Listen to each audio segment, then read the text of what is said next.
Hello दोस्तों, कैसे हैं आप सब? मेरा नाम दीपक है और मैं आप सबका स्वागत करता हूं मेरे चैनल आपके एचआर कंसल्टेंट में। दोस्तों, आज एक बहुत ही इम्पोर्टेंट टॉपिक के ऊपर हम बात करेंगे, वो है the shop and establishment act. ये एक्ट बहुत ही ज़्यादा इम्पोर्टेंट हो जाता है अगर आप एचआर कंप्लायंसेस के पर्सपेक्टिव से देखते हैं। तो एचआर कंप्लायंसेस के बारे में अगर आप लोगों को जानना है तो आप लोगों को शॉप एंड एस्टेब्लिशमेंट एक्ट के बारे में भी पता होना चाहिए। तो बिना देरी किए हुए चलिए शुरू करते हैं दोस्तों। यहाँ पे सबसे पहली चीज़ आप लोगों को ये जान लेना है कि जो शॉप एस्टेब्लिशमेंट एक्ट है, वो एक स्टेट लेवल लॉ एक्ट है। जैसे बहुत सारे जैसे फैक्ट्री एक्ट है तो वो पूरे नेशनल लेवल पे होता है, लेकिन ये स्टेट लेवल एक्ट है और यहाँ पे बेसिकली ये रेगुलेट करता है वर्किंग कंडीशन ऑफ एम्प्लॉय। जो एम्प्लॉय का क्या वर्क कंडीशन है उस एस्टेब्लिशमेंट में, वो इंश्योर करता है और मेक श्योर करता है कि वो जो एम्प्लॉय वहाँ काम कर रहा है वो सही से काम कर रहा हो। और यहाँ पे एक चीज़ नोटिस करने वाली ये होती है कि जो शॉप एस्टेब्लिशमेंट एक्ट होता है, वो किसी भी दुकान में इम्प्लीमेंट हो सकता है, ऑफिसेज में इम्प्लीमेंट हो सकता है। तो जो आप छोटी-छोटी दुकान भी देखते हैं ना, वहाँ उनको भी शॉप एस्टेब्लिशमेंट लाइसेंस लेना ज़रूरी होता है दोस्तों, ठीक?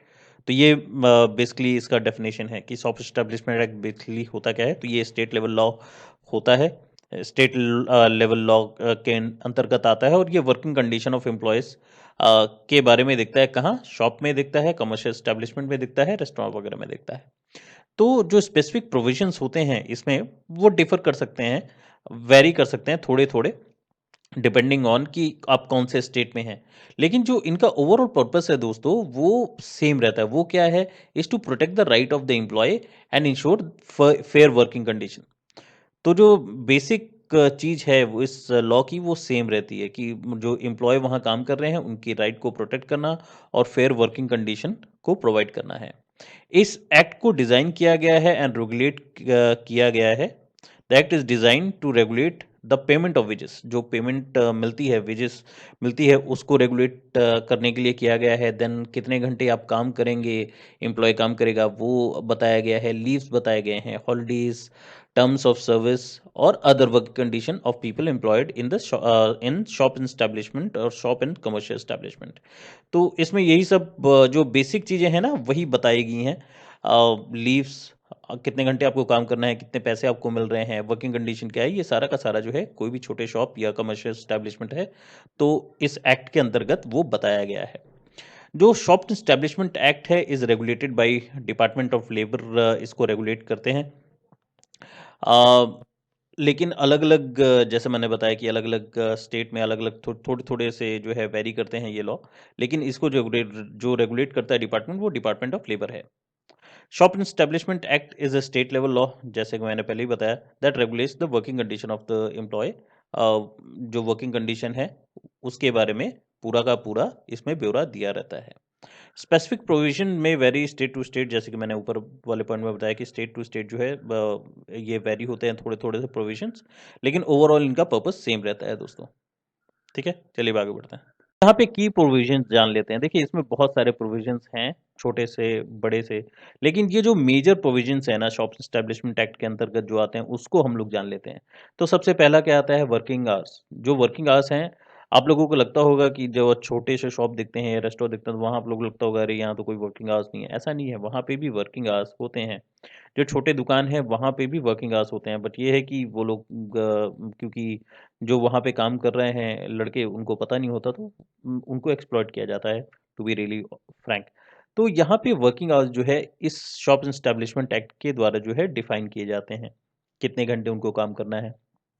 देन रेस्ट इंटरवल भी डिफाइन होता है कि कितने घंटे के बीच कितना उनको रेस्ट लेना है, क्योंकि हर कोई जो है मतलब 9 घंटे तो काम नहीं कर सकता ना, तो बीच में रेस्ट इंटरवल भी होता है। तो ये शॉप एस्टेब्लिशमेंट एक्ट में भी दिया गया है, तो कितने घंटे के बीच कितना इनको रेस्ट लेना है। देन वीकली ऑफ डिफाइन किए गए हैं कि कौन से डे में इनको वीकली ऑफ मिलना चाहिए, और ये डिपेंड करेगा स्टेट टू स्टेट ये डिपेंड करता है। देन वेजेस एंड ओवरटाइम, इसमें वेजेस भी की भी बात की गई है कि कितने उनको तनख्वाह मिलनी चाहिए, महीने में कितना मिलना चाहिए, दिन प्रतिदिन के हिसाब से इनको कितना मिलना चाहिए। अगर ये ज़रूरत से ज़्यादा काम कर रहे हैं तो उनको ओवरटाइम कितना मिलना चाहिए, ये इसमें डिस्कस किया गया है। देन लीव एंटाइटलमेंट, इनको कितनी कैजुअल लीव मिलनी चाहिए, कितनी परमानेंट लीव मिलनी चाहिए, सिक लीव कितनी होनी चाहिए, तो ये भी इसमें मेंशन किया गया है। और यहाँ पे मैं आप लोगों को बता रहा हूँ, शॉप की बात भी कर रहा हूँ और कमर्शियल एस्टेब्लिशमेंट जो ऑफिसेज होते हैं उनकी बात भी कर रहा हूँ। देन नेक्स्ट आता है हेल्थ एंड सेफ्टी। इसमें एम्प्लॉय जो उस जगह पे लगा उसकी हेल्थ एंड सेफ्टी की बात भी की गई है दोस्तों। देन नेक्स्ट आता है रिकॉर्ड कीपिंग। रिकॉर्ड कीपिंग की बात भी बाकायदा की गई है ताकि यहाँ पे एम्प्लॉयर को पूरा का पूरा डेटा मेंटेन करना होता है अपने एम्प्लॉय का, जो उसके साथ काम कर रहा है, उसके वेजेस, उसने कितनी छुट्टियाँ ली हैं, ये सारा का सारा डेटा मेंटेन होना चाहिए। तो ये सब रिकॉर्ड कीपिंग में आता है, तो ये एक एम्प्लॉयर की रिस्पॉन्सिबिलिटी हो जाती है। देन नेक्स्ट आता है employment of women and children. यहाँ पे बहुत ही ज़्यादा ये इम्पोर्टेंट हो जाता है क्योंकि ये बात करता है औरतों को की और जो चिल्ड्रन हैं उनकी बात करता है कि उनको कब से कब तक जो है शॉप में काम करना है और कौन से एज के बच्चे जो है एम्प्लॉयबल हैं और किनको जो है रखना चाहिए। तो ये सारा का सारा बात किया गया। तो ये की प्रोविजंस हैं, इसके अलावा भी छोटे-छोटे प्रोविजंस और हैं इसमें, ठीक है? लेकिन ये मेजर हैं, ये आप लोगों को पता होने चाहिए। चलिए आगे बढ़ते हैं। अब अगर किसी को मान लीजिए कोई शॉप खोल रहा है या कोई कमर्शियल एस्टेब्लिशमेंट खोल रहा है, तो उनको किस कैसे जो है ये शॉप एंड एस्टेब्लिशमेंट का लाइसेंस मिलेगा, इसके बारे में बात कर लेते हैं। तो एनी शॉप और कमर्शियल एस्टेब्लिशमेंट, कोई भी शॉप या कमर्शियल एस्टेब्लिशमेंट जो कि अपना ऑपरेशन कमेंस करना चाहता है, तो वो अप्लाई कर सकता है। Must apply to chief inspector for shop and establishment act licence within prescribe time. तो एक गिवन टाइम पीरियड के अंदर जो है जो चीफ इंस्पेक्टर होते हैं शॉप एंड एस्टेब्लिशमेंट एक्ट को लेके, उनके पास जो है आपको अप्लाई करना है।